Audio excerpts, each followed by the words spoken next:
ಭಾರತ ಮತ್ತು ಆಸಿಯಾನ್ ಆಗ್ನೇಯ ಏಷ್ಯಾ ರಾಷ್ಟ್ರಗಳ ಸಂಘಟನೆಯಾಗಿದೆ. ಆಸಿಯಾನ್ ಪ್ರಾದೇಶಿಕ ಸಹಕಾರ ಸಂಘವನ್ನು ಆಗಸ್ಟ್ 8, 1967ರಲ್ಲಿ ಥೈಲ್ಯಾಂಡ್ನ ಬ್ಯಾಂಕಾಕ್ನಲ್ಲಿ ಬ್ಯಾಂಕಾಕ್ ಘೋಷಣೆಯೊಂದಿಗೆ ಜಾರಿಗೆ ತರಲಾಗುತ್ತದೆ.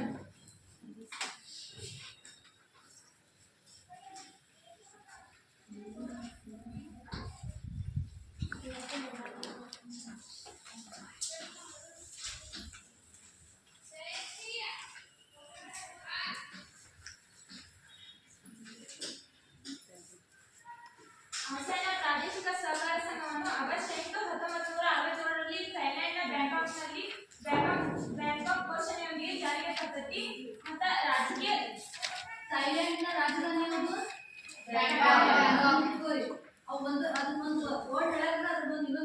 ರಾಜಧಾನಿ ಆಗಿದೆ.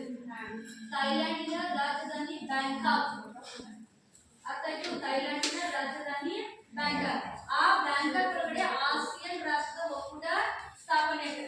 ಆಸಿಯಾನ್ ರಾಷ್ಟ್ರದ ಒಕ್ಕೂಟ ಯಾವಾಗ ಸ್ಥಾಪನೆ ಆಗುತ್ತೆ? ಆಗಸ್ಟ್ 8ರಂದು. ನೆನಪಿಟ್ಕೊಳ್ಳಿ, ಇಂಪಾರ್ಟೆಂಟ್ ಕ್ವಶನ್ ಅಂಡರ್ಲೈನ್ ಮಾಡ್ಕೊಳ್ಳಿ. ರಾಜಕೀಯ ಸ್ಥಿರತೆ ಮತ್ತು ರಾಷ್ಟ್ರಗಳ ರಕ್ಷಣೆಯಲ್ಲಿ ಜವಾಬ್ದಾರಿಯಿಂದ ಆಗ್ನೇಯ ರಾಷ್ಟ್ರಗಳು ತಮ್ಮಲ್ಲಿ ಒಡಂಬಡಿಕೆಯನ್ನು ಮಾಡಿಕೊಂಡು ಸಂಘವನ್ನು ಸ್ಥಾಪಿಸ್ಕೋತಾವ. ಅಂದ್ರೆ ಆಗ್ನೇಯ ರಾಷ್ಟ್ರಗಳು ತಮ್ಮಲ್ಲಿ ಒಂದು ಒಪ್ಪಂದವನ್ನು ಮಾಡಿಕೊಂಡ ಸಂಘವನ್ನು ಸ್ಥಾಪಿಸ್ತಾವ. ಈ ಸಂಘದ ಮೂಲ ಸದಸ್ಯ ರಾಷ್ಟ್ರಗಳೆಂದರೆ ಇಂಡೋನೇಷಿಯಾ, ಮಲೇಷಿಯಾ, ಫಿಲಿಪೈನ್ಸ್, ಸಿಂಗಾಪುರ, ಥೈಲ್ಯಾಂಡ್. ಆಸಿಯಾನ್ ರಾಷ್ಟ್ರದ ಸದಸ್ಯ ರಾಷ್ಟ್ರಗಳು ಹೆಸರಿಸಿ ಅಂತ ಕೇಳ್ತಾರೆ.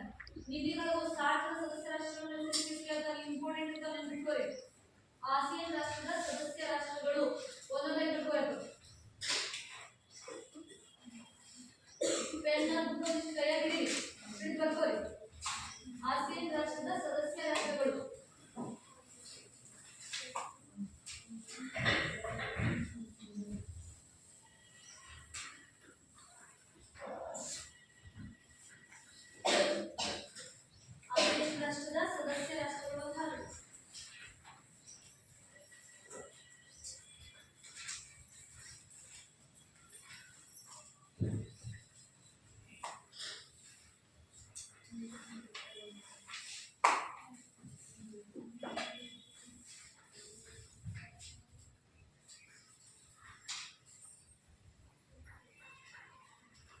ಒಂದೇದು Indonesia, Malaysia, Philippines, next Singapore, ಆಮೇಲೆ ಥೈಲ್ಯಾಂಡ್. ಆ ಥೈಲ್ಯಾಂಡಿನ ರಾಜಧಾನಿ ಬ್ಯಾಂಕಾಕ್ ನಲ್ಲೇನ ಸ್ಥಾಪನೆ ಆಗೈತೆ ಆಸಿಯಾನ್ ರಾಷ್ಟ್ರದ. ಇವು ಮೂಲ ಸದಸ್ಯ ರಾಷ್ಟ್ರಗಳಾದವು. ಮತ್ತು ನಂತರ ಸದಸ್ಯ ರಾಷ್ಟ್ರಗಳೆಂದರೆ ಫಸ್ಟ್ ಇದ್ದು ಎಷ್ಟ 5 ರಾಷ್ಟ್ರಗಳು. ಇವರಿ ಆಸಿಯಾನ್ ಒಕ್ಕೂಟ ರಚನೆಯಾಗುವಾಗ ಪ್ರಾರಂಭದಲ್ಲಿ ಏನು 1967ರಲ್ಲಿ ಆಸಿಯಾನ್ ರಾಷ್ಟ್ರ ಒಕ್ಕೂಟ ಸ್ಟಾರ್ಟ್ ಆಗ್ತಿಲ್ಲ. ಸ್ಟಾರ್ಟ್ ಆದಾಗ 24 ರಾಷ್ಟ್ರಗಳ ಸಂಖ್ಯೆ 5. ಇವಾಗ ಮೂಲ ರಾಷ್ಟ್ರಗಳು ಅಂತ ಕರಿತೀವಿ. ಈ ನಂತರ ರಾಷ್ಟ್ರಗಳು ಕಾಣಿಸ್ತಾವ. ಮೂಲ ರಾಷ್ಟ್ರಗಳ ಈ ಕ್ವಶನ್ ಬರೋದಿಲ್ಲ. ಇವಾಗ ಆಸಿಯಾನ್ ರಾಷ್ಟ್ರದ ಸದಸ್ಯ ರಾಷ್ಟ್ರಗಳನ್ನು ಹೆಸರಿಸಿ ಅಂತ ಕೇಳ್ತಾನೆ. 2 ಮಾರ್ಕ್ಸ್ ಒಳಗಡೆ ಕೇಳಿದಾಗ ಬೇರೆ ಬರಬೇಕು. ಅಟ್ಲೀಸ್ಟ್ ಒಂದು 5 ನೆನಪಿಟ್ಕೊಳ್ಳಿ. ಅದು ಒಟ್ಟು ರಾಷ್ಟ್ರಗಳು ಎಷ್ಟಂತ 2 CH ಬರೀಬೇಕು. ಆಸಿಯಾನ್ ರಾಷ್ಟ್ರದ ಒಟ್ಟು ರಾಷ್ಟ್ರಗಳು ಅಂತ ಹೇಳಿ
ಆಸಿಯಾನ್ ರಾಷ್ಟ್ರದೊಂದಿಗೆ ಸಹಭಾಗಿತ್ವವನ್ನು ಪಡೆದುಕೊಂಡಿದ್ದು ಯಾವಾಗ?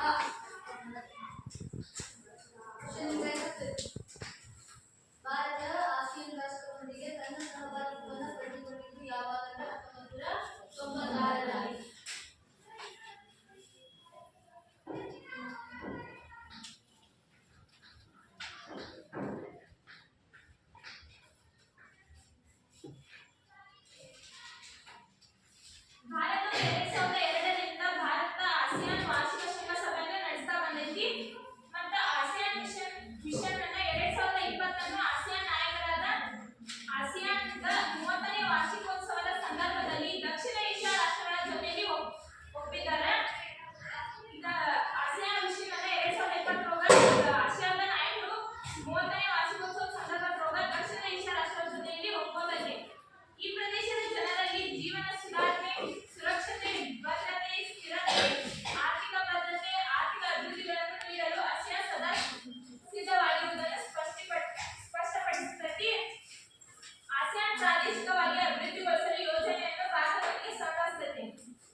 ತೆರಿಗೆ ಮುಕ್ತ ವ್ಯಾಪಾರವನ್ನ ಮಾಡಬಹುದಾಗೈತಿ. ಇದರ palm oil, coffee, black tea, ಸೆಣಬು ಸೇರಿದಂತೆ ಸುಮಾರು 4,000 ಉತ್ಪಾದನೆಗಳಿಗೆ ಶುಲ್ಕ ವಿನಾಯಿತಿಯನ್ನು ನೀಡಲಾಗಿದೆ. ಮುಂದೆ ಶಾಂತಿ ಮತ್ತು ಭದ್ರತೆಯ ಸರ್ಕಾರ.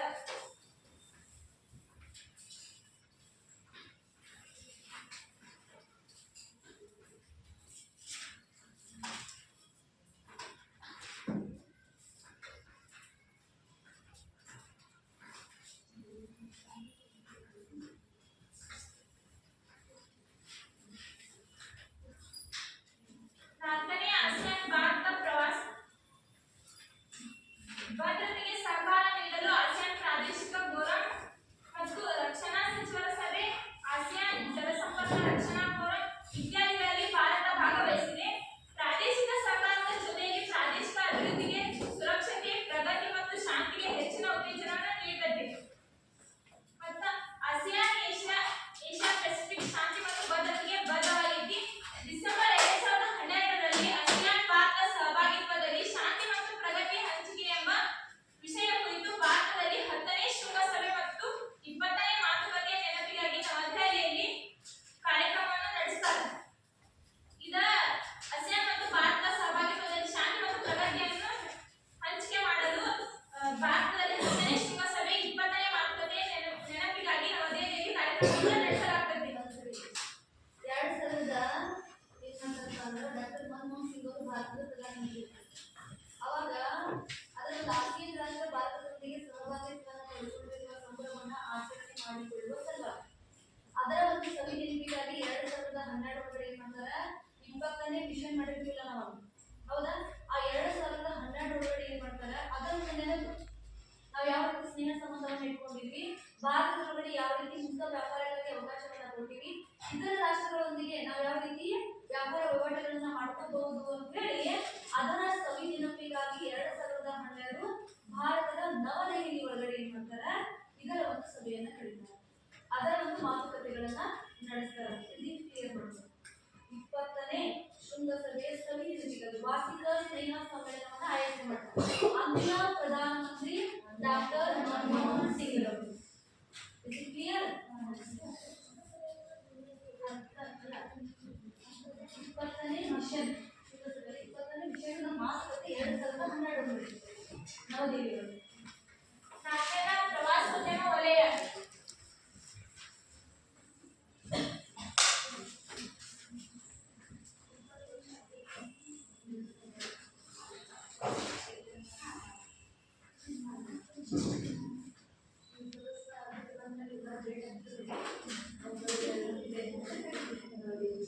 ನಾಲ್ಕನೇ ಆಸಿಯಾನ್ ಭಾರತ ಪ್ರವಾಸೋದ್ಯಮ ಸಮಿತಿಯು ಜನವರಿ 2013ರಲ್ಲಿ ಸಭೆ ಸೇರಿ ಉಭಯ ರಾಷ್ಟ್ರಗಳ ಪ್ರವಾಸೋದ್ಯಮ ಕ್ಷೇತ್ರದಲ್ಲಿ ಹೆಚ್ಚು ಸಹಕಾರ ನೀಡಲು ಒಪ್ಪಂದಕ್ಕೆ ಸಹಿ ಮಾಡುತ್ತದೆ. ಇದ ಜನವರಿ 2013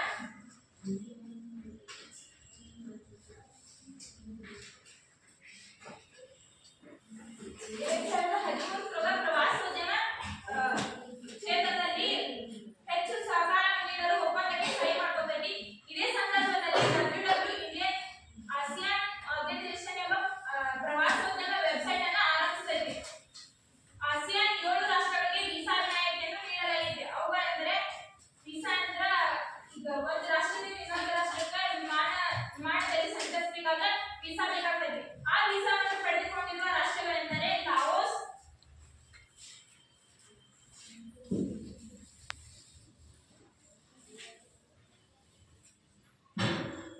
ಆಸಿಯಾನ್ ಒಕ್ಕೂಟದೊಳಗೆ ರಾಷ್ಟ್ರಗಳಲ್ಲ, ಅದರಾಗಿ 7 ರಾಷ್ಟ್ರಗಳ ವೀಸಾ ತೆಗೆದುಕೊಳ್ಳೋ ಅವಶ್ಯಕತೆ ಇಲ್ಲ. ವಿನಾಯಿತಿ ನೀಡಲಾಗಿದೆ ಅಂದ್ರೆ ವೀಸಾ ತೆಗೆದುಕೊಳ್ಳೋ ಅವಶ್ಯಕತೆ ಇಲ್ಲ. ಪಾಸ್ಪೋರ್ಟ್ ಬಂದಾಗ ಹೌದಾ, ಇಲ್ಲಿಂದ ಅಮೆರಿಕ ಹೋಗ್ಬೇಕಾಗಿತ್ತು, ಎಲ್ಲೂ ಹೋಗ್ಬೇಕಾಗಿಲ್ಲ, ಬಾರ್ಡರ್ ಹಿಡಿದು ಹೋಗ್ಬಿಡ್ತಾರೆ ನೀವು. ಅದಕ್ಕೆ ನೀವೇನ್ ತೋರಿಸ್ಬೇಕಲ್ಲಿ ಪಾಸ್ಪೋರ್ಟ್ ತೋರಿಸ್ಬೇಕು, ಹಂಗೆ ಇಂಡಿಯಾ ಅನ್ಸುತ್ತೇವೆ, ಹೌದಿಲ್ಲ? ಹಂಗ ಈ ಆಸಿಯಾನ್ ಒಕ್ಕೂಟದಲ್ಲಿರುವಂತ 7 ರಾಷ್ಟ್ರಗಳಿಗೆ ಏನ್ ಮಾಡ್ಯಾರ ವಿನಾಯಿತಿ ಕೊಟ್ಟಾರ. ಇವ್ರಿಗೆ ವೀಸಾ ಪಾಸ್ಪೋರ್ಟ್ ಇಲ್ಲ ಅಂದ್ರೆ ಏನ್ ಮಾಡ್ಬೋದು, America, Russia, Canada, France, Britain, Germany ರಾಷ್ಟ್ರಗಳಿಗೆ ಹೋಗಿ ಬರ್ಬೋದು. ಯಾವ ದೇಶಕ್ಕಾಗಿ? ಪ್ರವಾಸಕ್ಕಾಗಿ ಹೋಗುದು. ಮತ್ತೆ ಬೇರೆ ಪ್ರವಾಸ ಹೋಗಾಕ ವಿನಾಯಿತಿಯನ್ನ ಕೊಟ್ಟಾರ. ಆಸಿಯಾನ್ ರಾಷ್ಟ್ರದ ಒಕ್ಕೂಟದಲ್ಲಿರುವಂತಹ ಸದಸ್ಯ ರಾಷ್ಟ್ರಗಳು 7 ರಾಷ್ಟ್ರಗಳಿಗೆ ಏನ್ ಮಾಡ್ಯಾರ ವಿನಾಯಿತಿ ಕೊಟ್ಟಾರ. ಇರ್ಲಿಲ್ಲ ಅಂದ್ರೆ ಏನ್ ಮಾಡ್ಬೋದು, ಅವರು ಹೋಗ್ಬೋದು. ಯಾಕೆ ಹೋಗ್ತಾರಂದ್ರ ಆ ರಾಷ್ಟ್ರಗಳಲ್ಲಿರುವಂತಹ ಪ್ರವಾಸಿ ಸ್ಥಾನಗಳ ಬಗ್ಗೆ, ಅಲ್ಲಿರುವಂತಹ ವ್ಯಾಪಾರ ವಹಿವಾಟುಗಳ ಬಗ್ಗೆ ತಿಳ್ಕೊಂಡು ತಮ್ಮ ರಾಷ್ಟ್ರದಲ್ಲಿ ಇಂಪ್ರೂವ್ಮೆಂಟ್ ಮಾಡ್ಕೊಳ್ಳೋದು. ನೀವು ಹೋಗ್ತಿರಲ್ಲ, ಬೇರೆ ಬೇರೆ ಪ್ರವಾಸ ಮಾಡಕ್ ಹೋಗ್ತಿರಿಲ್ಲ, ಹೋಗ್ಬಿಟ್ಟು ಸುಮ್ಮನೆ ನೋಡ್ತಿರ್ತೀರ, ಅಲ್ಲಿ ಅಪ್ಲೈ ಮಾಡ್ಕೊತೀರ, ಮಾಡ್ಕೊತೀರಿ. ಯಾರು ಮಾಡ್ಕೊಂಡಿದ್ರೆ ಇನ್ಸ್ಟಿಟ್ಯೂಟ್ ಮಾಡ್ಕೊತಾರೆ. ಗ್ಯಾರಂಟಿ ಅವ್ರು ಎಷ್ಟೆಲ್ಲ ನೀವು ಮಾಡಿ ತೋರಿಸ್ತಾರೆ, ಮಾತಾಡಿ ತೋರಿಸ್ತಾರೆ. ಇವು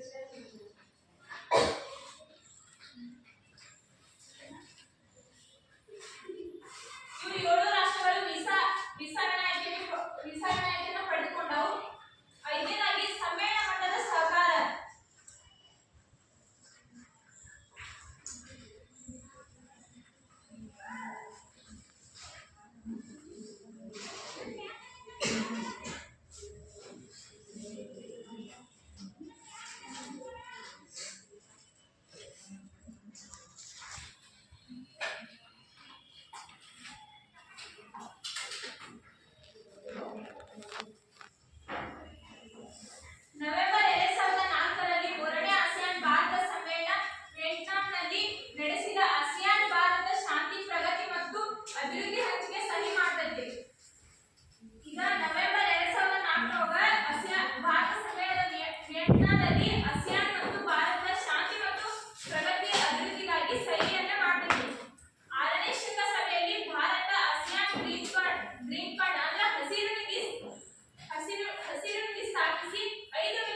ಆಗ್ತಿಲ್ಲ ಅಂತ ನೀವು ಆನ್ಸರ್ ಮಾಡ್ತೀರಿ ಮಾಡ್ತೀರಿ ರೆಡಿ ಕೇಳೋ ಒಂದೆರಡು ಕ್ವಶನ್ ಆಸಿಯಾನ್ ಪ್ರಾದೇಶಿಕ ಸಹಕಾರ ಸಂಘವನ್ನು ಯಾವಾಗ ಸ್ಥಾಪಿಸಲಾಗ್ತೈತಿ?